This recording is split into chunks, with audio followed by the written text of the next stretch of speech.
Assalamualaikum warahmatullahi wabarakatuh. Perkenalkan, nama saya Fadli Chandra dengan NIM 24241095.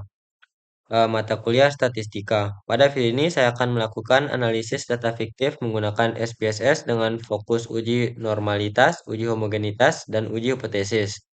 Dengan judul analis perbedaan hasil belajar dasar pemrograman antara mahasiswa yang belajar menggunakan video tutorial dan modul teks. Data yang digunakan adalah data fiktif. Nilai hasil belajar pada belajar dasar pemrograman. Terdapat dua kelompok, yaitu kelompok yang belajar menggunakan video tutorial dan kelompok yang belajar menggunakan modul teks. Jumlah responden adalah 20 orang. Masing-masing kelompok terdiri atas 10 orang. Baik, di sini saya akan menginput data fiktif terlebih dahulu. Yang pertama kita ke variable view, kita ketik kelompok, lalu enter. Data desimalnya diganti jadi 0. Terus ke value, terus kita tambahkan yang pertama yaitu tutorial video. Terus tambah lagi yang kedua yaitu modul teks.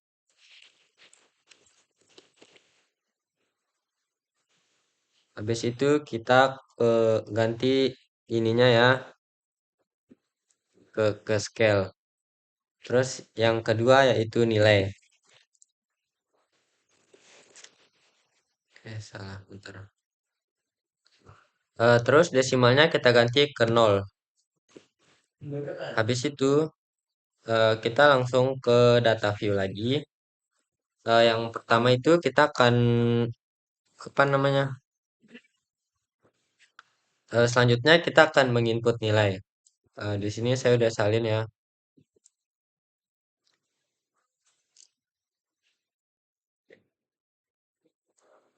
Yang kita salin yaitu kode kelompoknya.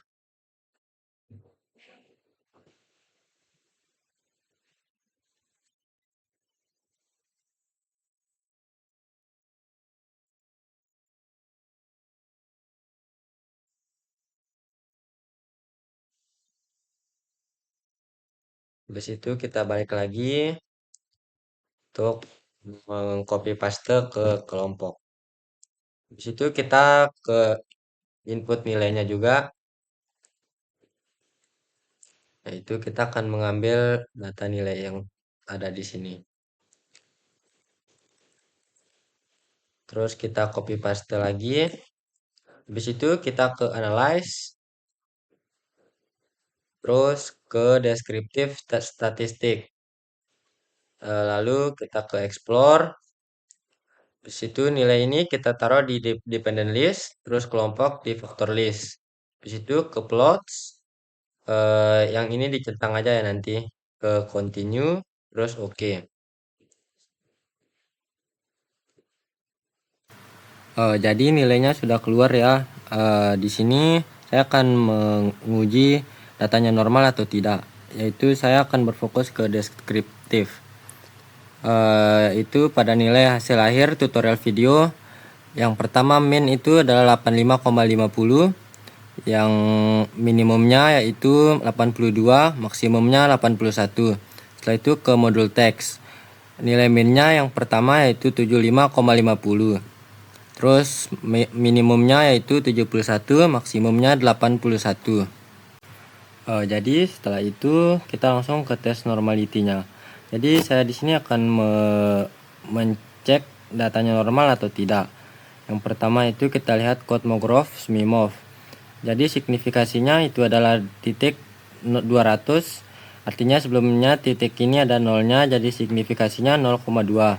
Kemudian yang menggunakan modul teksnya juga adalah 0,2. Berarti nilai siswa yang menggunakan video tutorial dan modul teks adalah 0,2. Berarti lebih dari 0,05. Jadi data dikatakan normal jika lebih dari 0,05. Sedangkan ini adalah 0,2. Berarti datanya normal ya. Berdasarkan hasil uji normalitas Sapir-Whorf, diperoleh nilai signifikannya untuk kelompok video tutorial sebesar 0,892 dan untuk kelompok modul teks sebesar 0,892.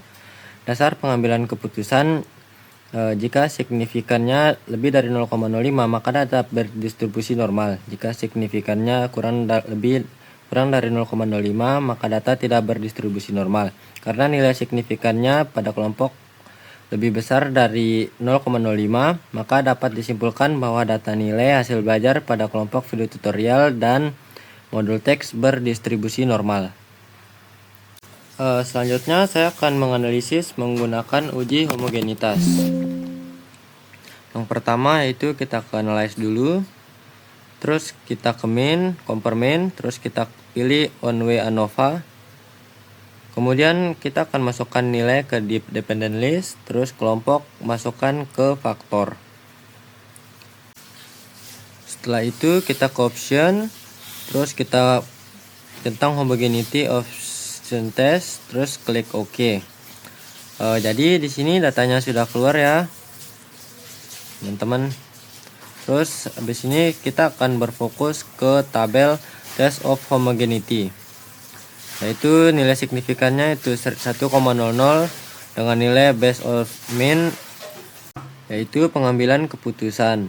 Dasar pengambilan keputusan jika signifikannya lebih dari 0,05 maka variance data homogen. Jika signifikannya kurang dari 0,05 maka variance data tidak homogen. Karena nilai signifikannya sama dengan 1,000 atau lebih dari 0,05 maka H0 diterima, artinya varians nilai hasil belajar pada kelompok video tutorial dan modul teks adalah homogen atau sama. Kesimpulannya, data memenuhi asumsi homogenitas sehingga analisis dapat dilanjutkan menggunakan independent sample test dengan asumsi equal variance assumed. Selanjutnya kita akan melakukan analisis menggunakan uji hipotesis.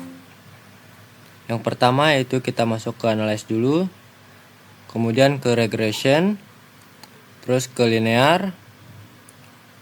Nilai ini masukkan ke dalam dependent, kelompok ke dalam independen. Setelah itu langsung ke OK aja ya. Hipotesis yang digunakan H0 tidak terdapat perbedaan nilai hasil belajar antara kelompok video tutorial dan modul teks.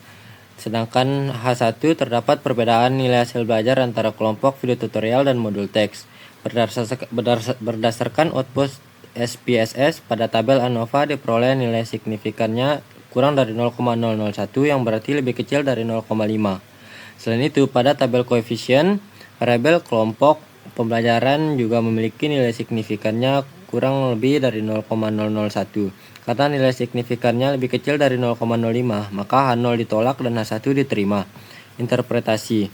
Hasil analisis menunjukkan bahwa terdapat perbedaan yang signifikan pada nilai hasil belajar antara mahasiswa yang belajar menggunakan video tutorial dan mahasiswa yang belajar menggunakan modul teks. Koefisien variabel kelompok pembelajaran sebesar min 11,000 menunjukkan bahwa terdapat selisih rata-rata nilai sekitar 11 poin antara kedua kelompok. Kelompok dengan rata-rata lebih tinggi memperoleh hasil belajar yang lebih baik dibandingkan kelompok lainnya. Kesimpulannya yaitu berdasarkan hasil uji hipotesis dapat disimpulkan bahwa metode pembelajaran yang digunakan berpengaruh terhadap nilai hasil belajar mahasiswa dengan nilai signifikannya kurang lebih dari 0,05. Terdapat perbedaan hasil belajar yang signifikan antara kelompok yang menggunakan video tutorial dan kelompok yang menggunakan modul teks. Oleh karena itu, H0 ditolak dan H1 diterima. Kesimpulan akhir. Berdasarkan hasil analisis data menggunakan SPSS diperoleh hasil sebagai berikut. Yang pertama, uji normalitas nilai signifikannya Shapiro-Wilk pada kelompok video tutorial sebesar 0,892 dan pada kelompok modul teks sebesar 0,892. Karena kedua nilai signifikan lebih besar dari 0,05, maka data pada kedua kelompok berdistribusi normal. Yang kedua yaitu uji homogenitas. Hasil Levene test menunjukkan nilai signifikan sebesar 1,000 karena nilai signifikan lebih besar dari 0,05, maka varian kedua kelompok homogen atau sama. Yang ketiga yaitu uji hipotesis. Hasil uji menunjukkan nilai signifikan kurang dari 0,001 yang berarti lebih kecil dari 0,05. Dengan demikian H0 ditolak dan H1 diterima.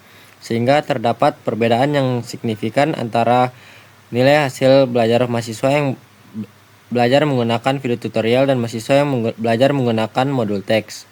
Kesimpulan umum. Berdasarkan hasil uji normalitas, homogenitas, dan uji hipotesis, data telah memenuhi asumsi statistik yang diperlukan untuk analisis. Hasil penelitian menunjukkan bahwa terdapat perbedaan yang signifikan pada nilai hasil belajar antara mahasiswa yang belajar menggunakan video tutorial dan mahasiswa yang belajar menggunakan modul teks.